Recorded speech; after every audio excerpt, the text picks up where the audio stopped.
ആ നമ്മളിപ്പോ അവിടെ പറഞ്ഞു നിർത്തി. എത്ര കാലമായി തുടങ്ങിയിട്ട്? എന്ത് ഞാൻ ഈ പണിയോ? അതല്ല ഡോക്ടർ, എത്ര നേരെ ഞാൻ ചോദിക്കുന്നത്. എന്താണ് ഒരു പ്രതിവിധി പറഞ്ഞു തരീങ്ങള്?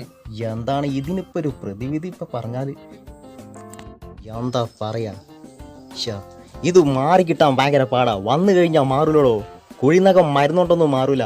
മരുന്ന് ഉപയോഗങ്ങൾ കുറെ ആയില്ലേ നിങ്ങൾ തുടങ്ങിയിട്ട്. മാറാൻ പണിയാ. കണ്ടാ എന്റെ കൈ നോക്ക്. നിങ്ങൾ 5 വർഷമല്ല അതിൽ തുടങ്ങിയിട്ട്. ഇത് 10 വർഷമായി. മാറാൻ പണിയാടോ. വന്നു കഴിഞ്ഞാൽ ഇത് മാറൂല. ഭയങ്കര പ്രശ്നമാണ്. അത് ശരി, വെറുതെ ഇയാളെ കോപ്പി പിടിച്ച് പിടിക്കലേ. കാണിച്ചാ എന്താണ് ഈ കോപ്പലാണ്? ടെലസ്കോപ്പ്. വെറുതെ മനുഷ്യന് സമയം കൊടുത്തിട്ട് പോമാ. എന്താ അവിടുന്ന്? ഞാൻ അവന്റെ സമയം മെനക്കെത്തിയെന്ന്. അവൻ എന്റെ സമയമല്ല മെനക്കെത്തിയത്. വെറുതെ ഏസിട്ടിട്ട് കാറ്റ് കൊള്ളിച്ചിട്ടവനെ എന്താ ചെയ്യത്? ഒരു പൈസ കിട്ടിയില്ല. ഏതത് പണ്ടാരത് മാറാത്ത്. ഇനി ഇത് ഏത് ഡോക്ടറെ കാണിക്കാം?